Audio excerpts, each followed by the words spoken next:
was like, it was such a long time, it's just like, hey, I think we were in the third quarter, and my son looks at me like, that just doesn't feel real. I was like, no, it really doesn't, just sit back and keep enjoying. Like, it doesn't feel real, right? We're gonna lose, we're gonna lose. Right, like, what's gonna happen? I've watched this for too many years. You know?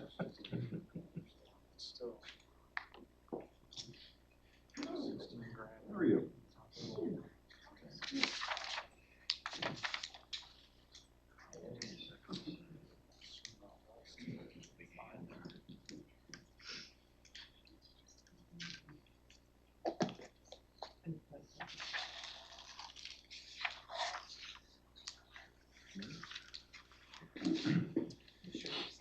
Oh, okay. Yeah, that's fine.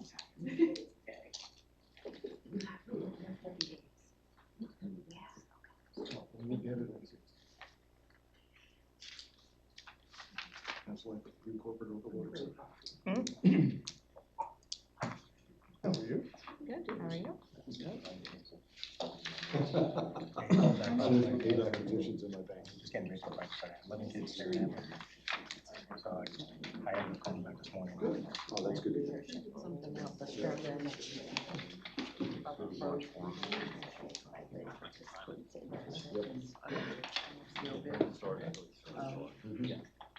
No, they elected it. That was how Lisa. Four buy side. I went to 4 buy side, 4 sell side. Tonight she just said, you know, there's like so we want you right here, so we don't go. So I skip down to. Yeah, don't we have to like set up a committee to do that? Same here. We should probably should have never left. We're voting on the same thing.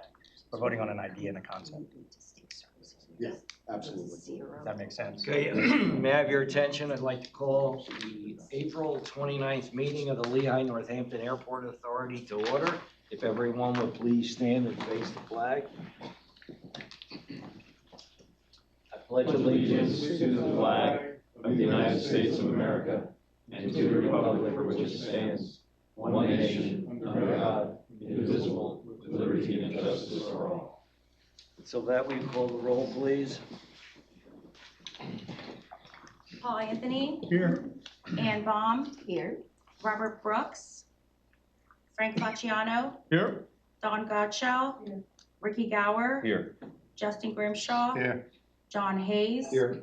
James Irwin, Kevin Lott, Here. Glenn Riedman, Present. Kevin Surface, Here. Mike Stershik, Here. Jonathan Strauss, Here. Chris Worley.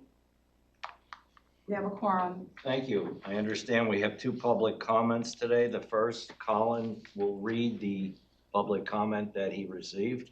April 2025 Board of Governors comment. I recently read that the GDP, Can you speak a little bit? sorry, I recently read that the GDP for the Lehigh Valley surpassed that of several states and countries. 3 major cities and Greater Lehigh Valley are experiencing tremendous growth. Employment is high, businesses are expanding, things are great in the Lehigh Valley. It's a great place to live and work. Passenger counts at LVIA continue to grow. Parking lots are full. However, despite this growth, LVIA lags in providing more mainline service.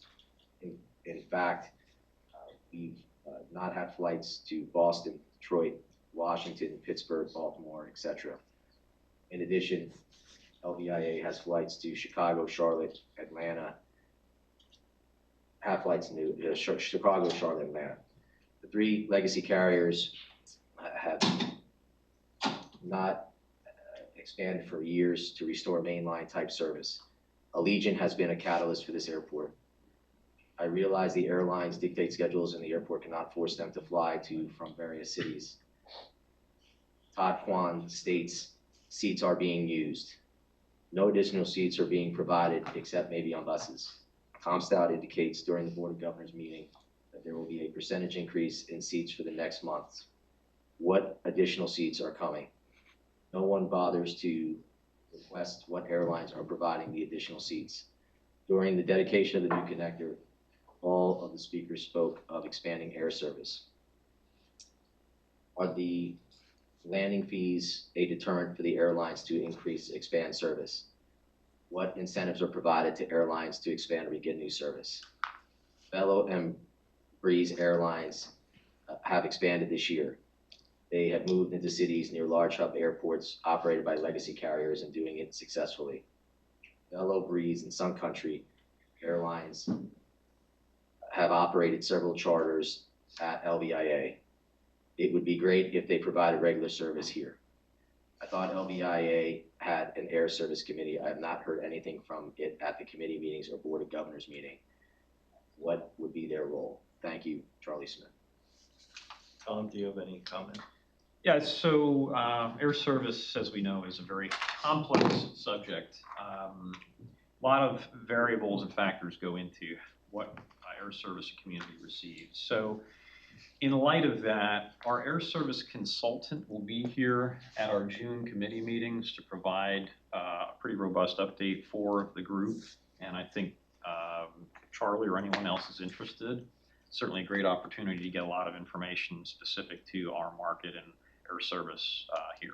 So that would be my comment. Are you going to respond to him verbally or written? We can certainly reach out to Charlie and let him know. Okay, that'd be great. Let him know we have that coming up at the board meeting. He's been a voice for a number of years. Absolutely, and I know he's maybe even listening today, so No doubt he is. we'll happily let him know about that. Yep. Okay, we have another gentleman here. Sir, if you would like to use the podium, just give us your name and the municipality you're from. Okay. So I'm Rick Reppert, in Lehigh County. I'm here today just to talk real briefly about the RCO consideration. You have 3 minutes, sir. Okay. The responsible contractor ordinance consideration you guys are discussing for airport projects. So I deal a lot with the responsible contractor ordinance. Again, I'm Rick Reppert, president of R. Reppert. We're a commercial wall and ceiling contractor. Been in the business 52 years. We're on to our third generation after me. And this is something that's plaguing our industry and has been causing big issues on multiple commercial projects, usually larger scale commercial projects. They carve out a lot of qualified contractors that have been in business for quite a long time, making sure that they can't work on those projects anymore. Despite, I'm going to use my company as an example. We just had an employee reach 45 years with our company. 2 months earlier, we had an employee reach 40 years with our company. So because of a responsible contractor ordinance, those guys are no longer qualified or safe or skilled to work on any project. But an 18-year-old that we're about to have graduate or did just graduate makes our company qualified. I would disagree with that. That is the case as far as making sure your projects are done safely, making sure they're done by the most qualified people, and obviously making sure that person has the experience through the industry. Somebody working for our company for 45 years is somebody I would hire for one of my projects, my house, even over somebody that just graduated from an apprenticeship program. So you'll see in a lot of local areas, Allentown City, they tabled their RCO after multiple discussions. They realized the impact it was going to have. Bethlehem tabled their RCO right afterwards. We have Reading, the Pagoda project was supposed to go through with funding. That ultimately had to remove the RCO project, or RCO requirement, in order to get the job done on time and still get their funding. Those are three obviously very local projects. There's Harmonville Fire Company, which is Pennsylvania. That's something that just came out for bid last month, and they removed the RCO requirement for the project because they didn't have enough bidders on that project as well. U.S. Army Corps, so federally then, the U.S. Army Corps that had to cancel a $1 billion turnkey plan project because they had a PLA, which is very similar to an RCO. They had that in place. That canceled any of their bidders. They had next to no bidders on the project, and they had to cancel that project.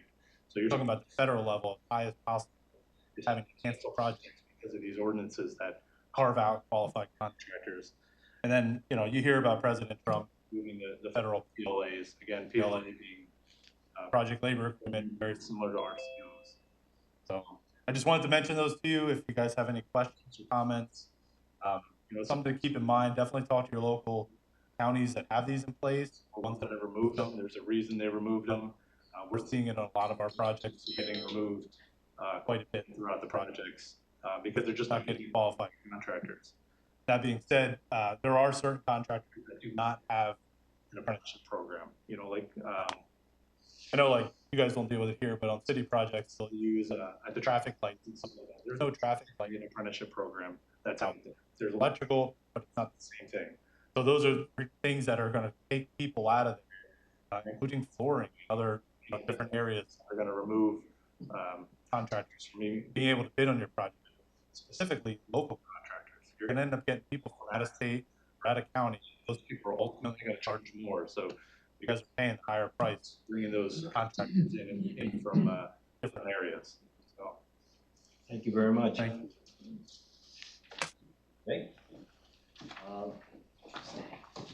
I'll take a motion for approval of the minutes of the April 1st, 2025 meeting.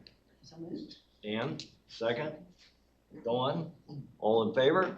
Aye. Minutes are approved. Committees, Frank? All right, we're gonna have the treasurer's report presented by Don. Good afternoon, everyone. Good afternoon. Nice sunny day. We got some sunny financials, so it's all together. I like that one, don't you, Paul? I do. Okay. I'll walk through some of our traffic for March. We were 188 off of our record for March, but all things considered, pretty good month. You can see what's happened there. We're up pretty good, 8, almost 9% year to date. So things are coasting along. We talked about this a little bit in our committees, but we expect April to be up, but we start to see things slow down a little bit in May and June from where they were last year. Not significant, but obviously maybe down a little bit from last year. Wrong way here. Comparing ourselves to all airports, you can see our seats, which we all use, which the person said, hey, you heard that part? We use our seats. We're up 13.2 on our seats compared to 9.5 for all airports. And the throughput, again, is really what's being used out of those seats, so versus all airports. And comparing ourselves to our peers, we kind of in that middle zone there, which is a good place to be because below there, you see folks are really taking a whipping. And then above there, you got folks that probably are having some kind of one-time hits there. We've been consistent since COVID on our year-over-year growth, and that's a good path to be on and consistent path. Looking at March, we had a pretty good March. You can see we had budgeted about 168K in net income. We were 434K, not quite as good as last year, but still a pretty good month, all things considered. Year to date, up versus last year, we're over $1 million, taking out all the CARES, better than we were last year, and we anticipated being in a loss to some extent without CARES. One of the things we did talk about on our committee is that next month, in the month of April, we expect to be a little rocky because of some of our demolition. Here you see all the CARES are taken out. Some of that money was actually for some of these one-time expenses, but that 1 million includes all CARES being taken out, and some of that CARES was actually for some of these one-time expenses. We've recognized the income, now we're gonna start recognizing expenses Correct. against that income. Correct.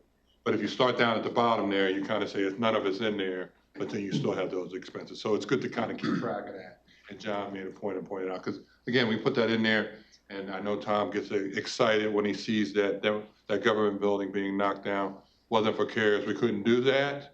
And obviously that's one of the expenses that was, one of the big expenses that we were going to use the CARES that won't carry over into next year. But when you see it, you go, what's going on? It's not counted in there. And seeing where we are personnel, again, last year versus last year, up 7%, 8% on non-personnel. Still have some wiggle room there as far as budget. And then that red line is our 180 all in for all of our reserves, our peer average. You can see our numbers start to dip some with some of our projects coming up and some of the timing we did on some of that rack. Pete kind of shows it up here.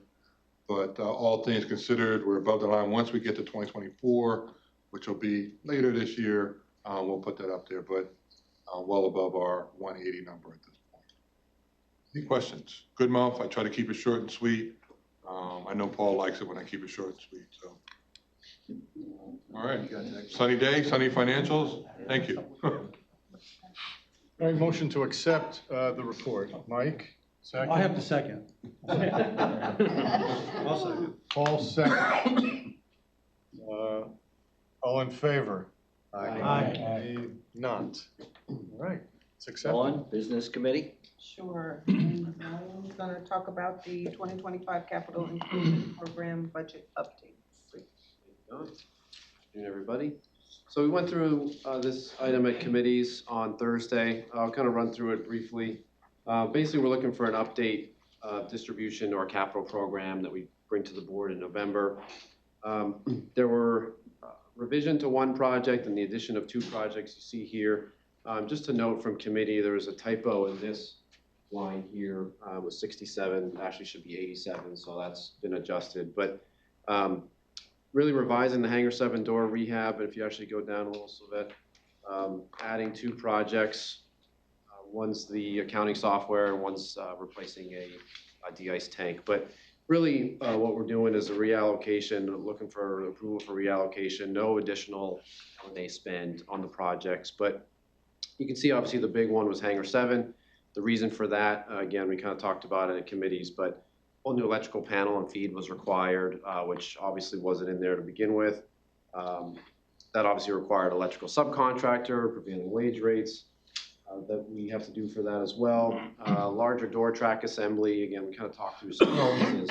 1960s hangar door, all original from when the hangar was constructed, so all the mechanical components really need to get replaced.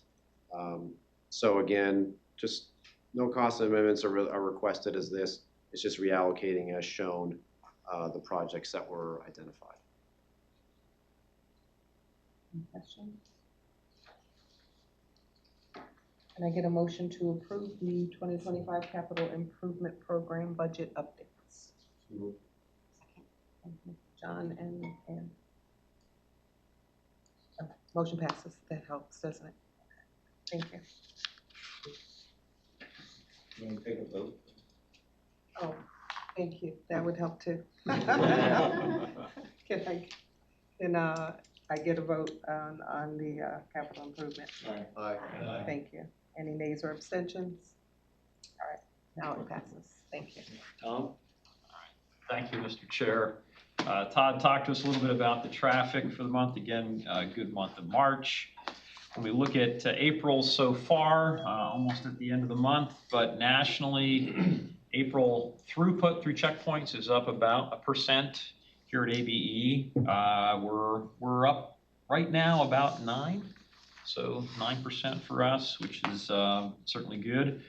Continuing the trend that Todd shares with us in his reports. And looking ahead to May, we're looking at scheduled seats up about 6% and domestically up about 2%. So again, trending up. And for Charlie Smith, those seats are coming from all the carriers. So we're seeing increased seats over last May from each and every carrier, which is always a good thing to look at. From an air cargo perspective, March we were up about 19% over last March. So again, continuing to see strong cargo activity as well.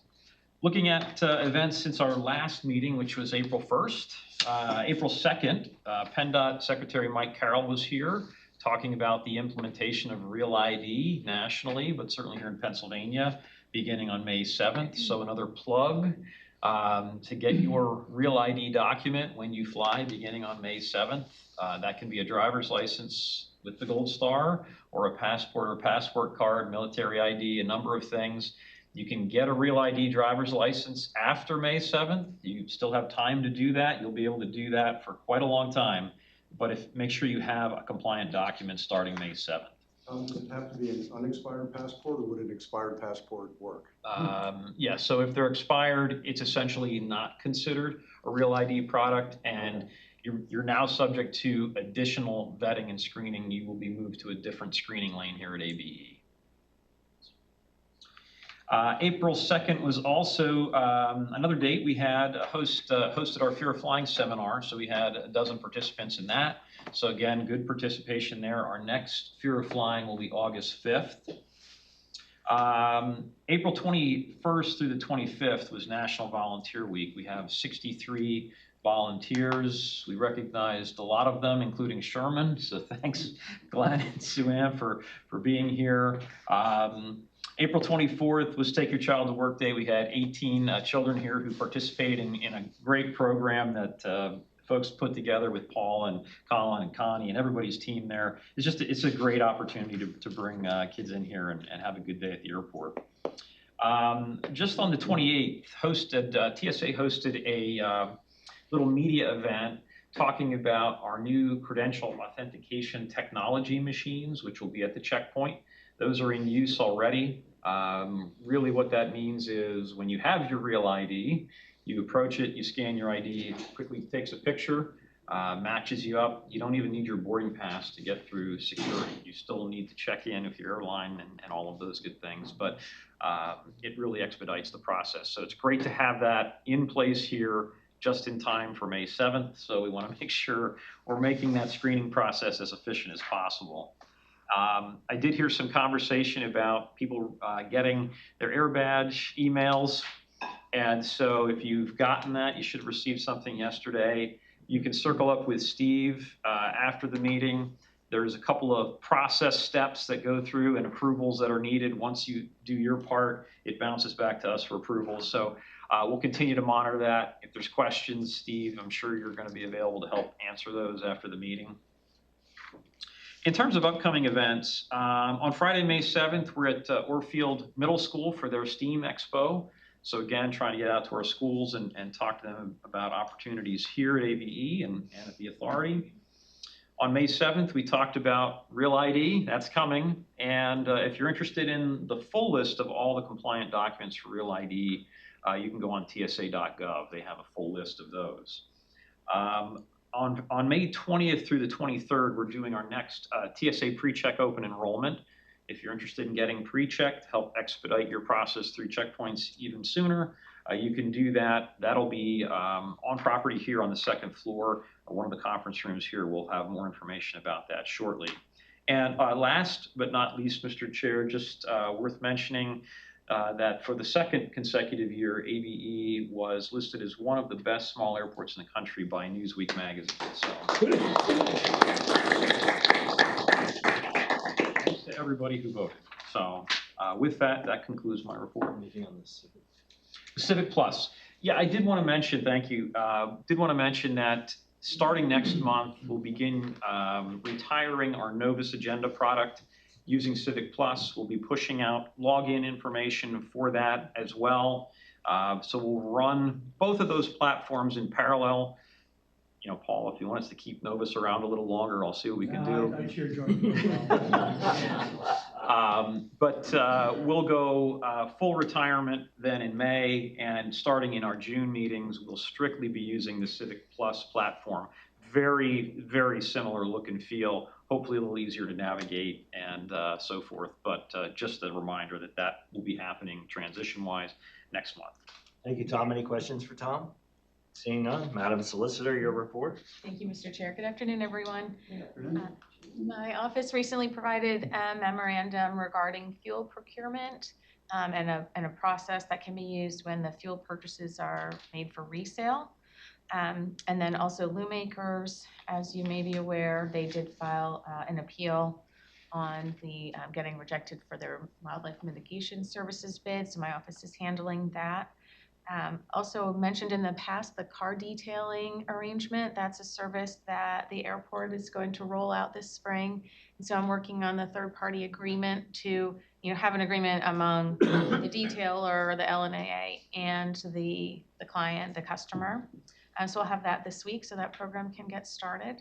And also don't forget your statements of financial interest. If you complete it online, don't do what I did and change the year to 2025. Even if that makes sense. Leave it at 2024. That's what you're actually reporting on.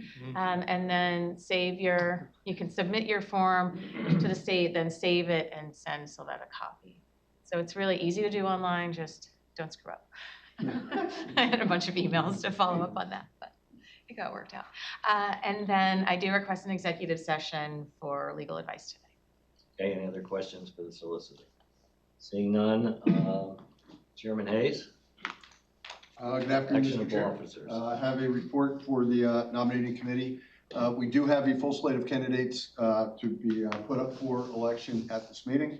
We have Glenn Reedman as chair, Mike Stershik as vice chair, Frank Fasciano as secretary treasurer, Paul Anthony as Northampton County rep, and myself as Lehigh County rep. I did not receive any other recommendations or people putting their names in the mix. Just wanted to put that out one more time. And hearing none, I assume we can vote on the slate in its entirety, or do we need to vote individually? The county ones have to be voted. Oh, that's right. By the county, By the county people. Yeah, Lehigh County only. Okay, I so assume we can vote for the chair, the vice chair, and the secretary treasurer. so we can vote for the three, and then we'll do the two separate. Okay. So I'll entertain a motion to approve Glenn Reedman as chair, Mike Stershik as vice chair, and Frank Fasciano as secretary treasurer. I'll motion that. Motion by Paul, second by Don. Any discussion? Hearing none, all those in favor of the subject motion indicate by saying aye. Aye. Opposed? Motion carried. Okay, next I'd entertain a motion, and this is Northampton County members of the Board of Governors only. Entertain a motion to elect Paul Anthony as Northampton County rep. Motion by Kevin, second by Ann. Do we have any discussion? Hearing none, all those in favor of the subject motion indicate by saying aye. Aye. Opposed? Motion carried. I assume so that we had quorums for Yes. all this. Okay, I should double check that ahead of time. Okay, Lehigh County Board of Governor members only. Entertain a motion to approve myself, John Hayes, as Lehigh County representative. Motion by Mike, second by Frank. Any discussion? Hearing none, all those in favor of the subject motion indicate by saying aye. Aye. Opposed? Motion carried. I want to thank everybody for their willingness to step up again this year. Appreciate it very much. And Mr. Chair, back to you. Thank you very much. You did an excellent job, John. A lot of work. A lot of work. Paul, you want to keep going? Yeah. Frank, you want to keep going? Yes, please. Does anyone have any new business? Seeing none, I'll take a motion to move to executive session. Second? Contractor ordinance or similar. And during the session, no deliberations, decision-making, or voting occurred. Thank you. Dawn? Can I get a motion to approve that the business committee take on the process of drafting an RCO for the Lehigh and Northampton County Airport Authority? I'll make that motion. Justin, Justin makes a motion, second by Ann. Any nays or abstentions? All in favor? Aye. Motion passes. Thank you. Seeing no other business, take a motion for adjournment. So moved. So moved. All right.